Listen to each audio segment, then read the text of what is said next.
ये वही रुपया है जिसकी आबरू और इज्जत प्रधानमंत्री से जुड़ी रहने की बात स्वयं मोदी जी करते थे। तो क्या आज जिस तेजी से और जिस बेलगाम तरीके से रुपया गिर रहा है, कहीं मोदी जी की ये मंशा तो नहीं है कि पेट्रोल की तरह इसको भी शतक लगवा दिया जाए? 2014 से पहले मोदी जी खुद कहते थे एक मजबूत प्रधानमंत्री की जरूरत है मजबूत रुपए के लिए। लेकिन कितनी बड़ी विडंबना है कि जो तथाकथित मजबूत प्रधानमंत्री हैं, वो ही रुपए के लिए सबसे हानिकारक साबित हुए हैं। द लाइव टीवी, सच सबसे आगे।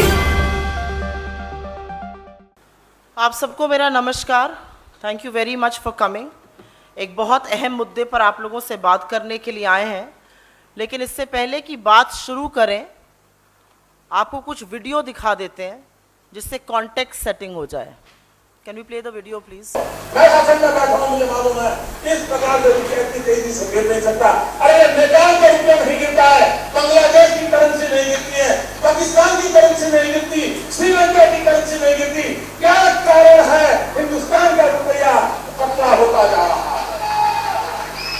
ये जवाब देना पड़ेगा आपको। देश आपसे जवाब मांग रहा है। रुपया केवल एक कागज का टुकड़ा नहीं होता, रुपया केवल एक करेंसी नहीं होती। इस करेंसी के साथ देश की प्रतिष्ठा जुड़ी हुई होती है, और जैसे जैसे करेंसी गिरती है, तैसे तैसे देश की प्रतिष्ठा गिरती है। तो ये वक्तव्य दिखाने इसलिए जरूरी थे जिससे कि लोगों को याद रहे कि 2014 के पहले भाइयों और बहनों, रुपया उसी देश का गिरता है जहां की सरकार भ्रष्ट और गिरी हुई होती है। कभी कभी तो लगता है दिल्ली सरकार और रुपए के बीच में कंपटीशन चल रहा है, किसकी आबरू तेजी से गिर रही है और कौन आगे जाएगा। रुपया सिर्फ कागज का टुकड़ा नहीं है, देश की प्रतिष्ठा जुड़ी हुई है। ये हमारे शब्द नहीं है, ऐसे तमाम बड़े बड़े जुमले इस देश को जो 2014 के पहले सुनाए गए थे, और प्रत्यक्षम किम प्रमाणम हमने आपको वो दिखा दिए। लेकिन जो इतिहास में पहले कभी नहीं हुआ था, मोदी जी की कृपा से उनके स्वघोषित अमृतकाल में वो दिन भी देश ने देख लिया। रुपया 80 के पार चला गया $1 के मुकाबले।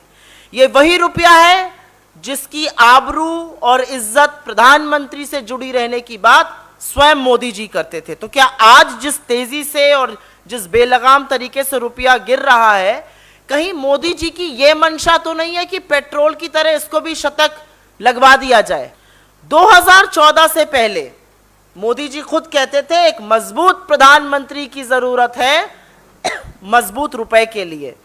लेकिन कितनी बड़ी विडंबना है कि जो तथाकथित मजबूत प्रधानमंत्री हैं, वो ही रुपए के लिए सबसे हानिकारक साबित हुए हैं।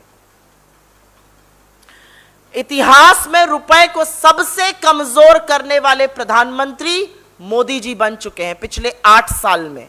पिछले 6 महीने में रुपया 7% गिरा है, और फिर से कोरोना, यूक्रेन, रूस, इनके पीछे छिपने की आवश्यकता नहीं है। जब हमने ऑफिस छोड़ा था 2014 में, तो रुपए और डॉलर का जो एक्सचेंज रेट था वो 58 रुपए प्रति रुपए डॉलर के बराबर था। आज 80 के पार है। तो थोड़ी गिरी हुई साख, थोड़ी गिरी हुई प्रतिष्ठा, थोड़ी उजड़ती आबरू की चिंता तो आप अपनी भी कर लीजिए मोदी जी, पहली बात। लेकिन इस रुपए का आम जनता पर क्या फर्क पड़ रहा है? क्या सिर्फ ये एक रिजर्व बैंक, नॉर्थ ब्लॉक, दलाल स्ट्रीट, मार्केट के बीच की बात है? बिल्कुल नहीं। निरंतर गिरते हुए रुपए का फर्क इस देश के हर नागरिक पर पड़ता है। ये कमर तोड़ महंगाई को और बढ़ाएगा। ये जरूरी कीमतें, चाहे पेट्रोल, डीजल, रसोई गैस के दामों को बढ़ाएगा, क्योंकि वो दाम बढ़ेंगे तो बस के किराए और ट्रेन के टिकट के दाम भी बढ़ेंगे। इसका सीधा असर घर में पकने वाले खाने और थाली पर होगा, क्योंकि खाने के तेल के दाम बढ़ेंगे। यही नहीं, एक कमजोर रुपए का असर टीवी, फ्रिज, मोबाइल फोन और ऐसी तमाम इलेक्ट्रॉनिक आइटम पर होगा जिनके बहुत सारे पुर्जे हम आयात करते हैं, उनको इंपोर्ट करते हैं। अब हो सकता है अगर ये बात वित्त मंत्री से पूछी जाए तो जैसे उन्होंने पहले कहा था कि मैं लहसुन प्याज नहीं खाती हूं, वो अब कह दें कि मैं तो भाई रुपए का भी इस्तेमाल नहीं करती हूं। लेकिन इसका असर भारत के हर नागरिक में पड़ेगा, जिस महंगाई से हम जूझ रहे हैं वो महंगाई और बदतर होने वाली है, यह बताना जरूरी है। अब एक बार बात कर लेते हैं कांग्रेस ने 2013 में क्या किया था और भाजपा क्या कर रही है। 2013 में फेडरल रिजर्व के चीफ, जो एक तरह से सेंट्रल बैंक जैसे हमारा आरबीआई है, जो अमेरिका का सेंट्रल बैंक फेडरल रिजर्व होता है, उनके चीफ तब बेन बर्नांके थे। उन्होंने टेपर का एक शब्द बोला था कि हम अपनी बॉन्ड्स को टेपर करेंगे, कम करेंगे। उसके चलते रुपया टूटा था, 15% गिरा था रुपया मार्च से अगस्त 2013 के बीच में। लेकिन 4 महीने के अंतर मल्टी प्रोंग्ड अप्रोच से पहले फाइनेंस मिनिस्ट्री और आरबीआई का जो साझा प्रयास था, उस मल्टी प्रोंग्ड अप्रोच के चलते रुपया जो 59 से गिरकर 69 तक चला गया था, उसको वापस 58 पे लाया गया। जो ग्रोथ रेट 5.1 तक गिर गई थी, उसको एक साल के अंदर 6.9 7% के आसपास किया गया। एक साल के अंदर 2% की वृद्धि। और जो फॉरेन निवेशक, जो विदेशी निवेशक करीब $12 बिलियन लेकर देश छोड़ गए थे, $35 बिलियन विदेशी निवेश उसी साल में वापस लाया गया। तो 15% गिरे हुए रुपए को वापस लाया गया, ग्रोथ को वापस लाया गया और विदेशी निवेश को वापस लाया गया। तो आज ये जो ज्ञाता, ये जो ज्ञानी 80 रुपए पार होने पर अंतरराष्ट्रीय कारणों की, अंतरराष्ट्रीय बाजार की दलील दे रहे हैं, ये अंतरराष्ट्रीय कारण 2013 में और भी भयावह थे। लेकिन एक समझदारी दिखाते हुए, सूझबूझ के साथ, आरबीआई गवर्नर तब रघुराम राजन थे, यूपीए की सरकार थी, वित्त मंत्री चिदम्बरम जी थे, प्रधानमंत्री मनमोहन सिंह जी थे, यूपीए की चेयरपर्सन सोनिया गांधी जी की अध्यक्षता में उस रुपए को संभाला गया। और जब हमने आपको बागडोर इस देश की दी तो 58 रुपए प्रति डॉलर पर रुपया था, जो आज 80 पार हो गया है। 22 रुपया गिरना तो सच में गिरी हुई प्रतिष्ठा और गिरी हुई आबरू है। पर ऐसा क्यों हो रहा है? क्या आरबीआई कुछ नहीं कर रही है? कर रहे हैं।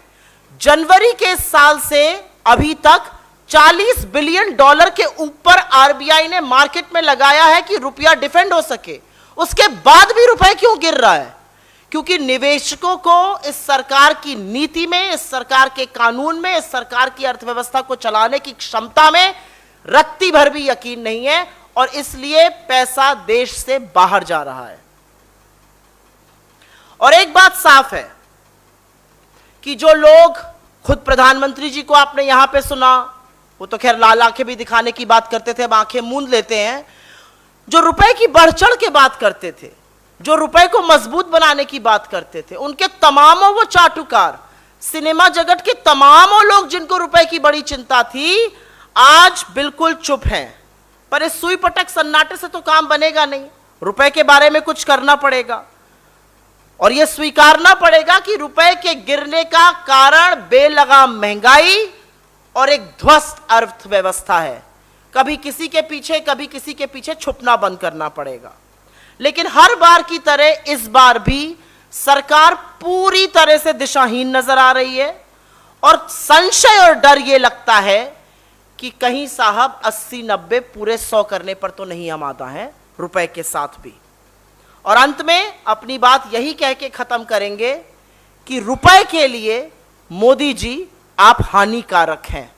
जिस रुपए को संभालना था, उस रुपए को पहले आपने रिटायर किया 60 पार करा के, फिर 75 पार करा के मार्गदर्शक मंडल में डाला और अब 80 पार करा के लगता है आप शतक की तरफ बढ़ने को रुपए को मजबूर कर रहे हैं।